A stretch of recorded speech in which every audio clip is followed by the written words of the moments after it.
Paramatmane Namaha. Yatart Gita. Srimad Bhagavad Gita. Chapter 15. The Yoga of the Supreme Being. Accomplished sages have striven to explain the nature of the world by various analogies. While some have described it as the forest of worldly life, others have represented it as the ocean of mortal existence. In a different context, the same has been called the river or abyss of worldly life. Sometimes it has also been compared to the hoof of a cow. Apparently, they all imply that the extension of the world is only so much as that of the senses, and the stage at last comes when even this fearsome, quote, ocean dries up. In the words of Goswami Tulsidas, the mere naming of God dries up this ocean. Yogeshwar Krishna also has used the words ocean and tree as epithets for the world. He has said in the 6th and 7th verses of chapter 12 that he soon delivers his loving devotees, who contemplate him, the manifest God, with firm concentration, from the gulf of the mortal world. In the present chapter, he declares that the world is a tree which yogi who are seeking for the supreme goal have to cut down.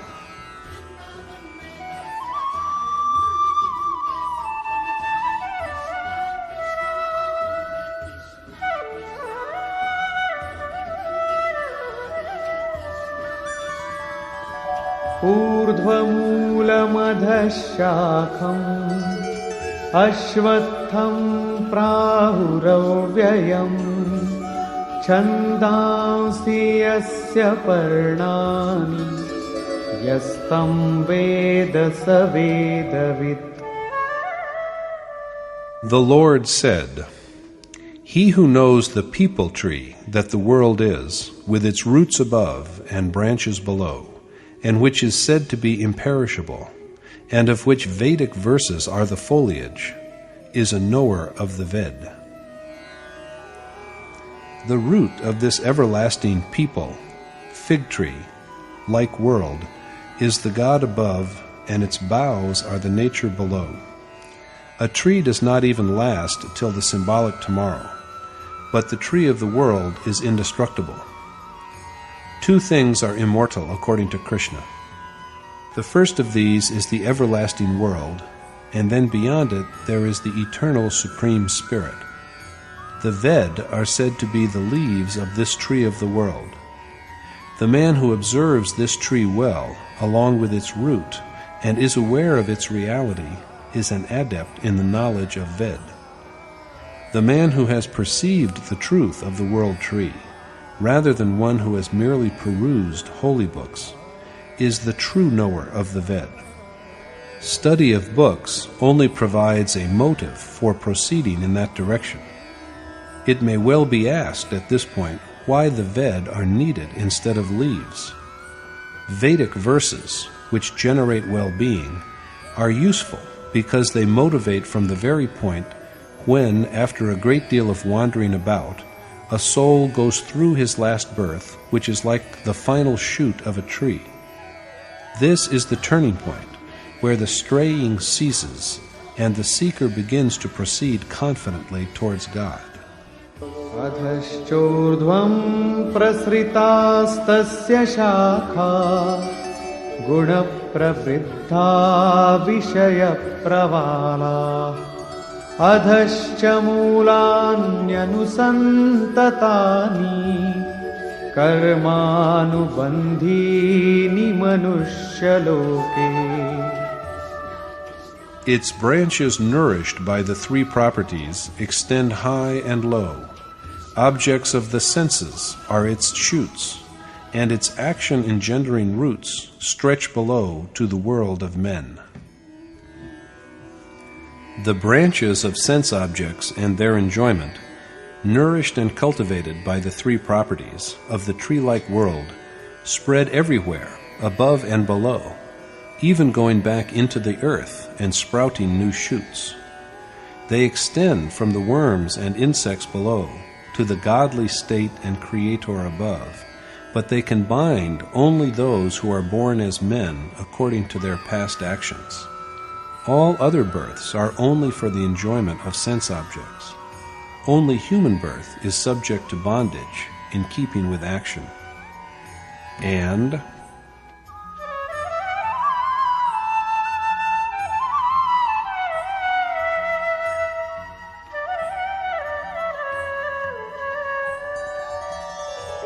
न रूपमस्येह तथोपलभ्यते नान्तो न चादिर्न च सम्प्रतिष्ठा अश्वत्थमेनं सुविरूढमूलम् असङ्गशस्त्रेण दृढेन छित्त्वा. since its form is not to be seen here as such, and it has neither an end nor a beginning, nor a secure foundation, this immensely grown tree should be cut down with the axe of renunciation. The world tree does not have a firm existence because it is changeable, so it has to be felled with the axe of total abandonment.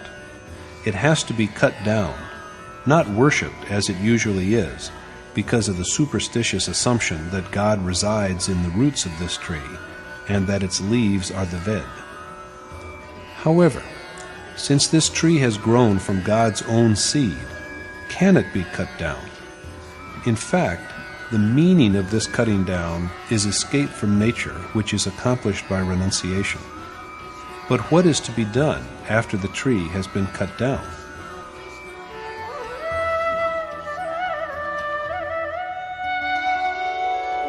ततः पदं तत् परिमार्गितव्यम् यस्मिन् गता न निवर्तन्ति भूयः तमेव चाद्यं पुरुषं प्रपद्ये यतः प्रवृत्ति प्रसृता पुराणी. Then that goal should be sought for, after arriving at which one does not have to turn back again, with a sense of total submission to that primal God whence all worldly life is born. But how to effect the quest for this God? The Yogeshwar lays down that self-surrender is an essential condition for it. There should be the feeling that I am at the mercy of God, the infinite being from whom the primordial world tree has sprouted and grown. This tree cannot be cut down without seeking shelter under him. Krishna then speaks about the signs from which one may realize that the tree has been cut down. निर्माण मोहाजित संग दोषा अध्यात्म नित्या विनिवृत्त कामा द्वन्द्वैर्विमुक्ता सुख दुःख संज्ञैर् गच्छन्त्यमूढा पदमव्ययं तत्. Men of knowledge who are free from vanity and delusion, victorious against the evil of infatuation, ever abiding in the Supreme Spirit, totally devoid of desire, and liberated from the contradictions of joy and grief, achieve the eternal goal. The destruction of vanity, delusion, infatuation, desire, and of the contradictions of pleasure and pain is possible only by complete self-surrender to and abiding constantly in God. Only through this do men of true wisdom attain to the eternal state. The world tree cannot be severed without this attainment, and renunciation is needed up to this point. Now, what is the form of that ultimate state which is achieved by renunciation? न तद्भासयते सूर्यो न शशाङ्को न पावकः यद्गत्वा न निवर्तन्ते तद्धर्ममव्ययम् धाम परमं मम. That, after reaching which there is no return, and which is illumined by neither the sun nor the moon, nor by fire, is my supreme abode. After this ultimate home has once been reached, there is no rebirth, and everyone has an equal right to it.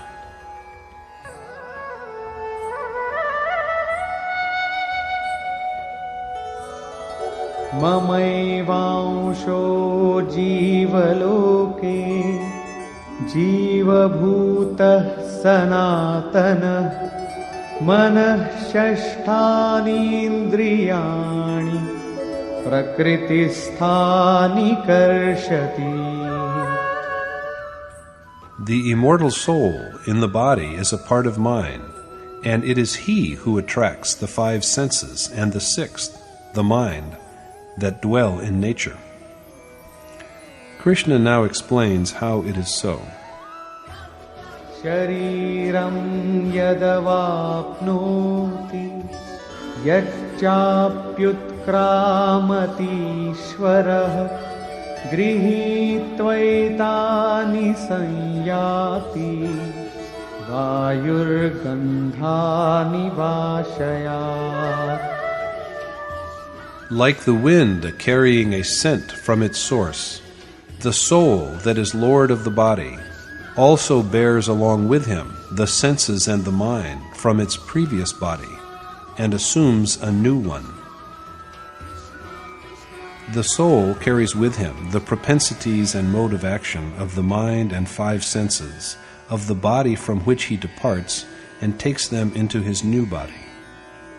The next body is immediately assured, and that is why Krishna asked Arjuna earlier how he had happened to be a victim of the misconception that the departed souls of ancestors would fall from heaven in the absence of obsequial rice cakes and water libation offerings. However, the immediate question is what the soul does after going into a new body, and what truly are the five senses along with the mind.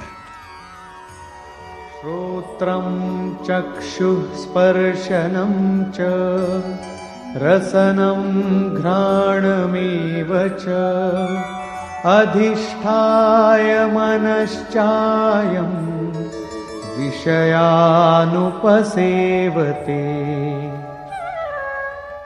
Governing the senses of hearing, sight, touch, taste, smell, and also the mind, he, the soul, experiences objects through them. But it is not seen to be so, and everyone is not able to see it.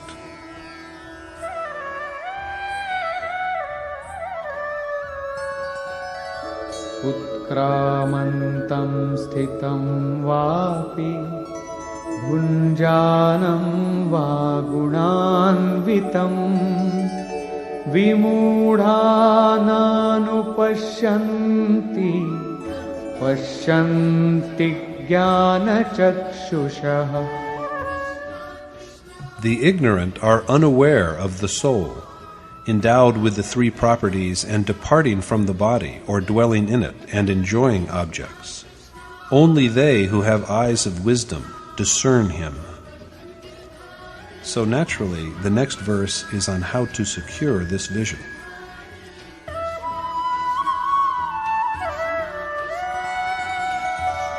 Yatanto yoginaschainam pasyantyatmanyavasthitam yatantopyakritatmano Nainam pashyantya chetasaha. Yogi know the essence of the soul dwelling in their heart, but the unknowing, who have not purified themselves of evils, fail to see him even after much endeavor. By restraining their minds from all directions and through earnest endeavor, yogi perceive their soul. But men with an unaccomplished soul, that is, with unclean mind and heart, fail to see him even though they strive for it. This is because their mind and sense organs are impure.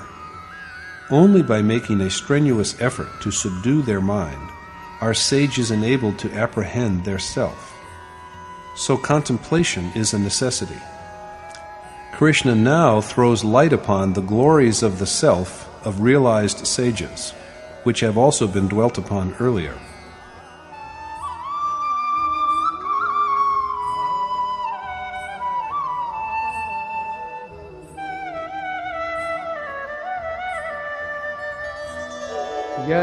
यदादित्यगतं तेजो जगद्भासयतेऽखिलम् यच्चन्द्रमसि यच्चाग्नौ तत्तेजो विद्धि मामकम्.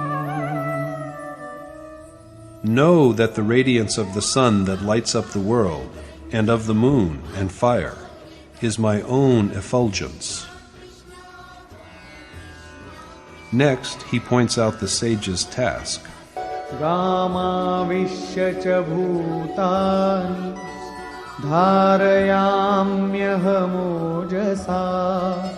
पुष्णामि चौषधीः सर्वाः सोमो भूत्वा रसात्मकः. Permeating the earth, I support all beings with my radical energy, and, like the ambrosial moon, I provide the sap that nourishes all plants.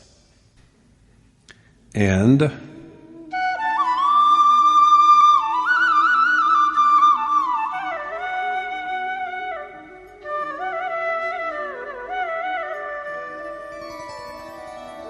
अहं वैश्वानरो भूत्वा प्राणिनां देहमाश्रितः प्राणापानसमायुक्तः पचाम्यन्नं चतुर्विधम्. I am the fire, possessed of pran and apan, within the body of all living beings that consumes the four kinds of food. In Chapter 4, Krishna referred to various kinds of fire: of knowledge, in verses 19 and 37, of God, in verse 25, of restraint, in verse 26, of the senses, in verse 26, of yoga, in verse 27, and of pran apan, in verses 29 and 30. And the resultant from all of them was said to be knowledge. Knowledge itself is fire. Assuming the form of such fire, it is Krishna who accepts and assimilates the food generated by the four modes of recitation, namely Baikari, Madhyama, Pashyanti, and Para, that are endowed with pran and apan.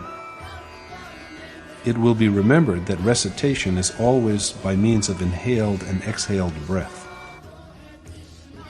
According to Krishna, God is the only food, manna, with which the soul is so placated that it never feels any hunger again. We give the name of food to accepted nutrients of the body. But God alone is the real food, and this food is brought to ripeness only by going through the four steps of Baikari, Madhyama, Pashyanti, and Para.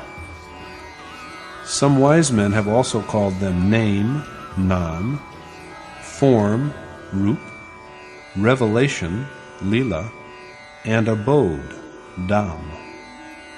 At first, the name is pronounced audibly. Then, gradually, the form of the adored God begins to take shape within the heart. Subsequently, the worshipper begins to view God's dalliance in his breath, how he pervades every atom of the universe, and how he operates everywhere. Perception of the works of God within the sphere of the heart is Lila. Rather than enactment of folk plays based on the legends of Ram and Krishna, it is perception of the operations of God within the realm of the heart that is the true Lila. And the supreme abode is reached when the touch of God begins to be felt after the perception of his operations. Knowing him thus, the worshipper comes to dwell within him. Dwelling in this abode, and dwelling in the Supreme Spirit after feeling his touch in the perfect state of transcendental recitation, paravani, are simultaneous events.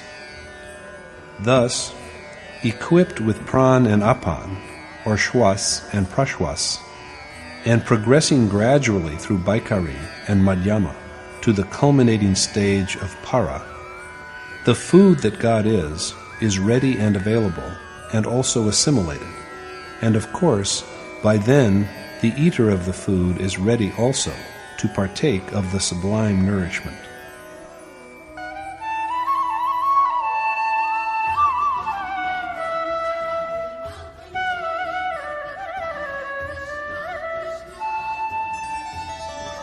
सर्वस्य चाहं हृदि सन्निविष्टो मत्तः स्मृतिर्ज्ञानमपोहनं च वेदैश्च सर्वैरहमेव वेद्यो वेदान्तकृद्वेदविदेम चाहम्.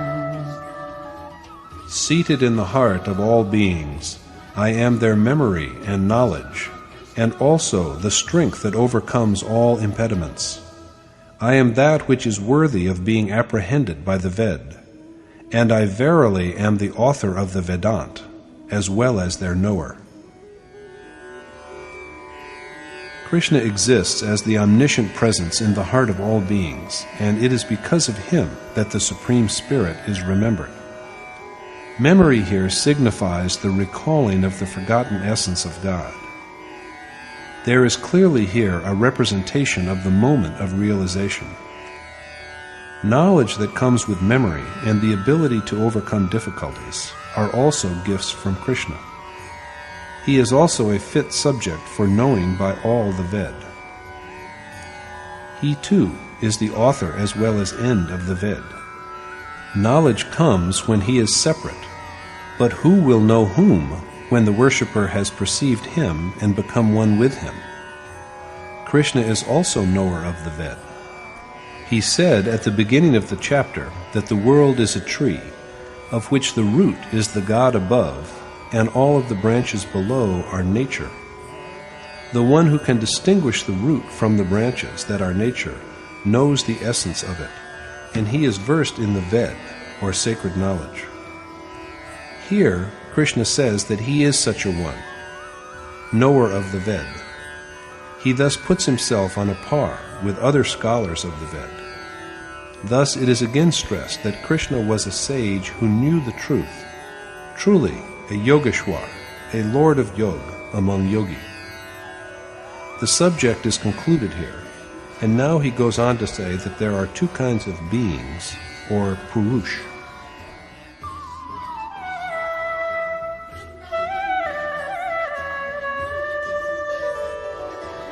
द्वाविमौ पुरुषौ लोके क्षरश्चाक्षर एव च क्षरः सर्वाणि भूतानि कूटस्थोऽक्षर उच्यते.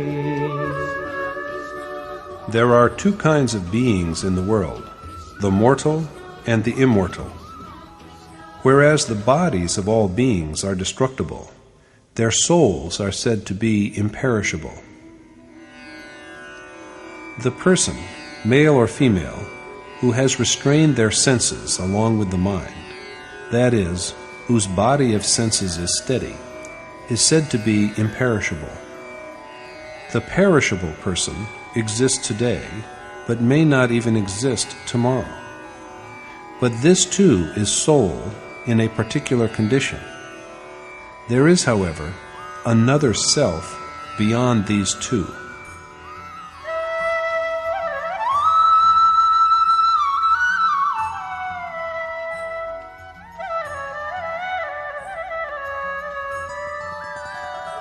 उत्तमः पुरुषस्त्वन्यः परमात्मेत्युदाहृतः यो लोकत्रयमाविश्य बिभर्त्यव्यय ईश्वरः. But higher than both of them is the one who pervades the three worlds to support and sustain all, and who is named the Eternal God and Supreme Spirit. The unmanifest God, the imperishable, and the Supreme Spirit or Supreme Being are some other names by which he is known. But truly, he is different and inexpressible.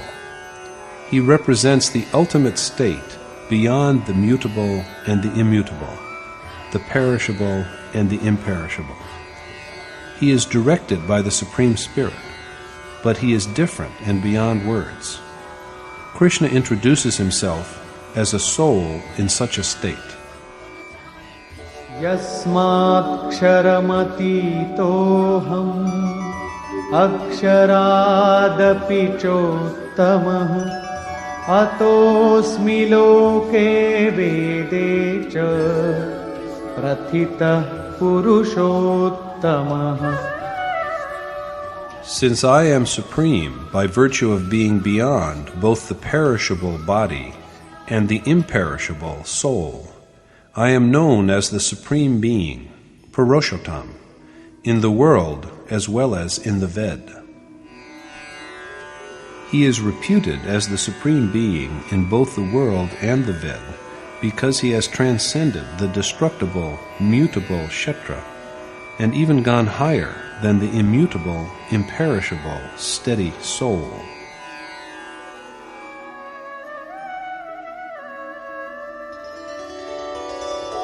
Yo mamevamasammudho janati purushottamam sa sarvavid bhajati mam sarvabhavena bharata.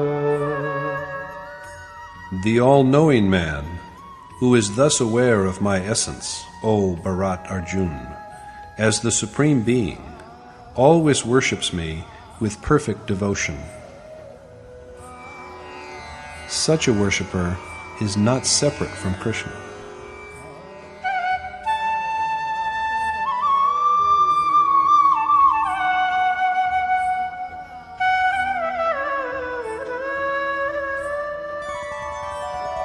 Iti guhyatamam shastram idamuktam maya nagha etad buddhva buddhiman syat kritakrityascha bharata.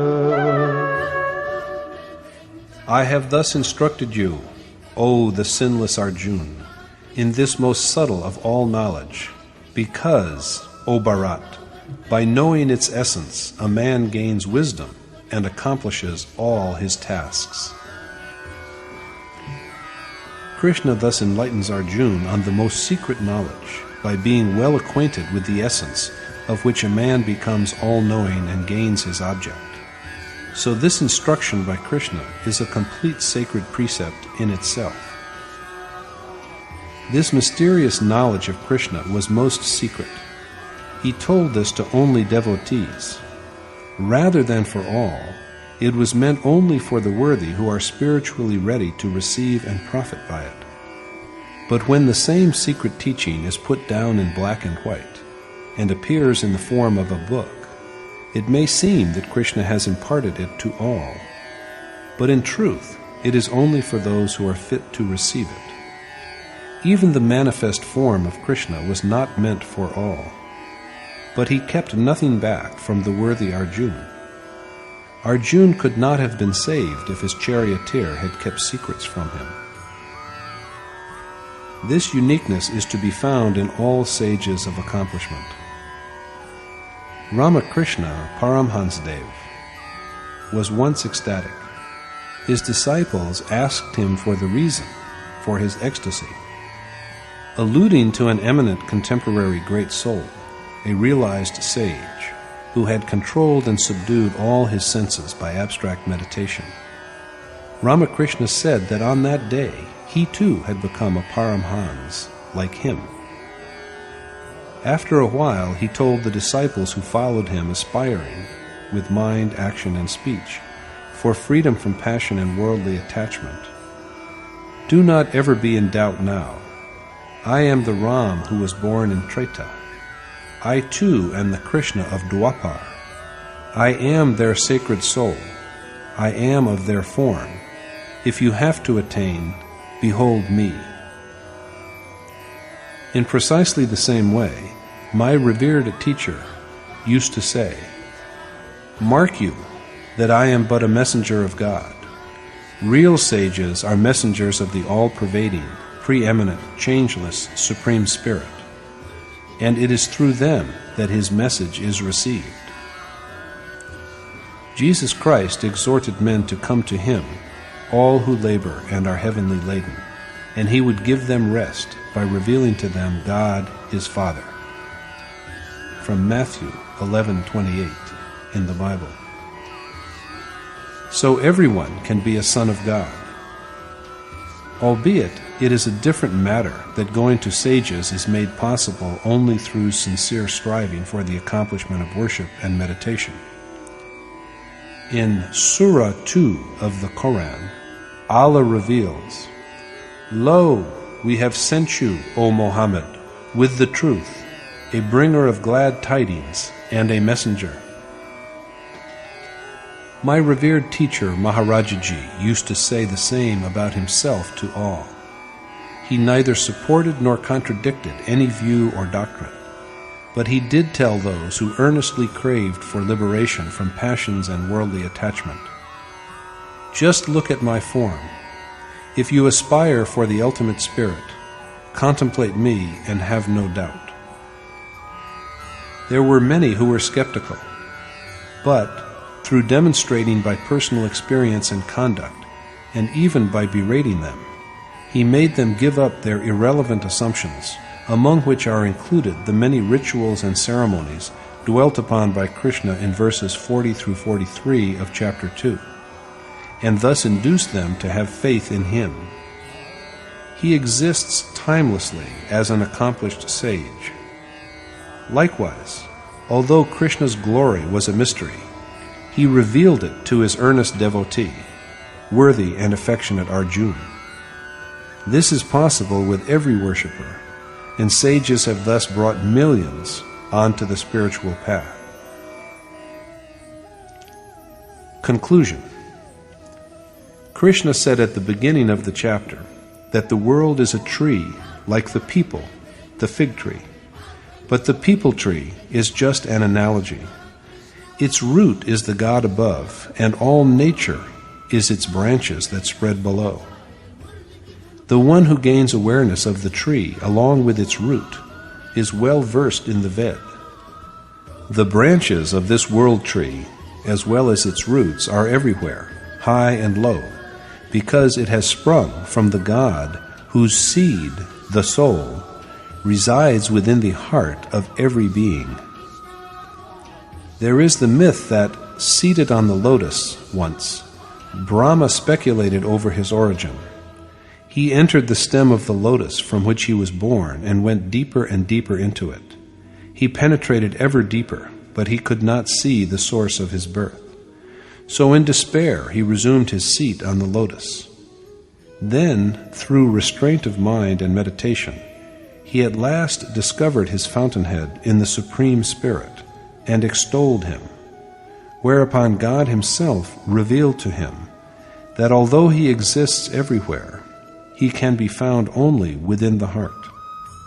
The one who contemplates him within the sphere of his heart realizes him. Brahma is a symbol. He represents the emergence of the ideal state from the mature practice of yoga. The mind that is inclined towards God and possessed of knowledge of the Supreme Spirit is Brahma. Although growing in water, the lotus is unstained and pure. When the mind wanders about in quest, it does not gain its object, but seated on an immaculate seat, with total self-restraint, the same mind realizes God within the heart when it reaches the stage of dissolution of that restraint itself. Here, too, the world is a tree whose roots and branches are everywhere. It stands for the worldly fetters that bind only human beings in accordance with their actions.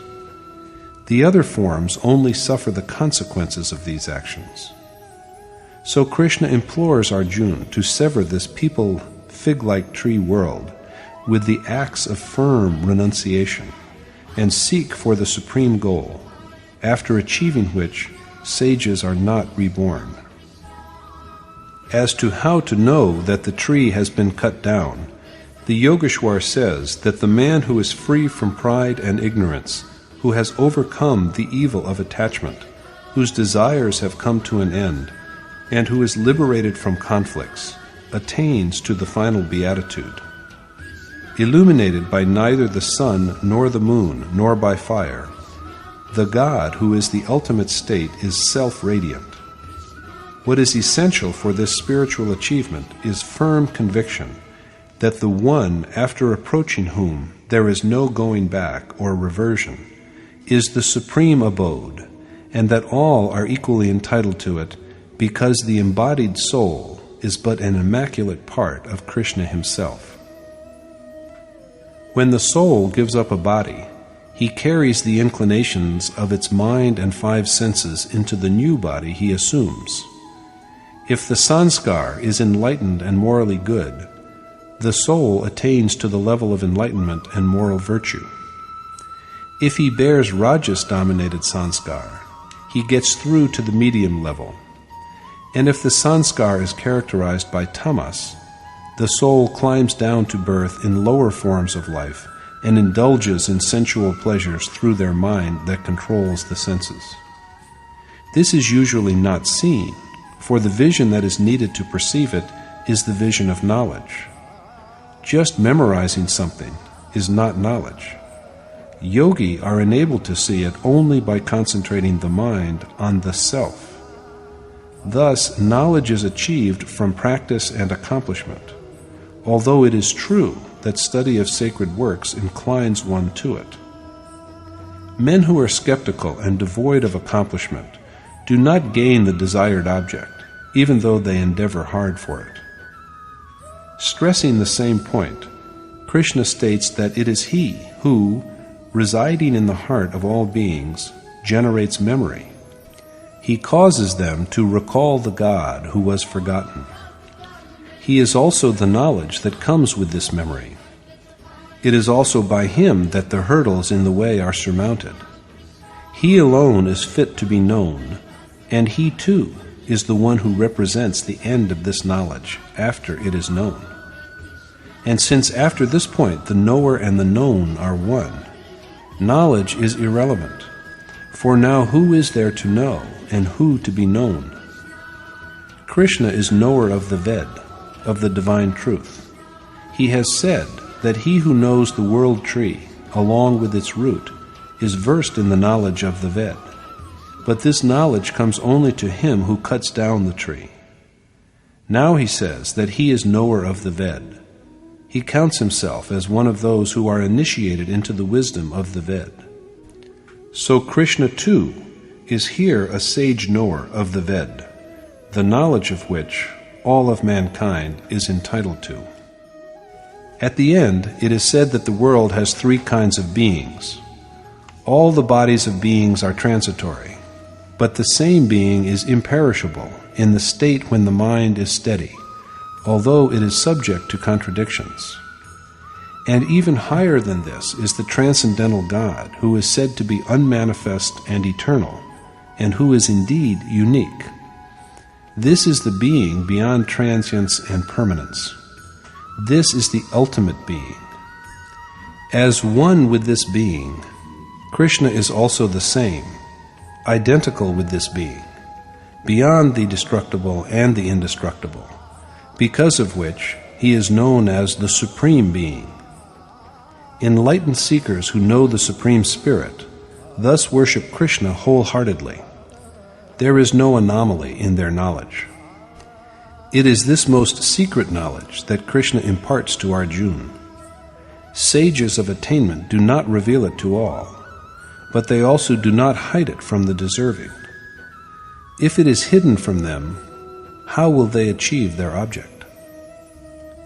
Thus concludes the 15th chapter in the Upanishad of the Srimad Bhagavad Gita on the knowledge of the Supreme Spirit, the discipline of yoga, and the dialogue between Krishna and Arjuna entitled Purushottam Yoga, or the Yoga of the Supreme Being. Thus concludes Swami Adgadanand's exposition of the 15th chapter of the Srimad Bhagavad Gita in Yatharth Gita. Hari Om Tat Sat.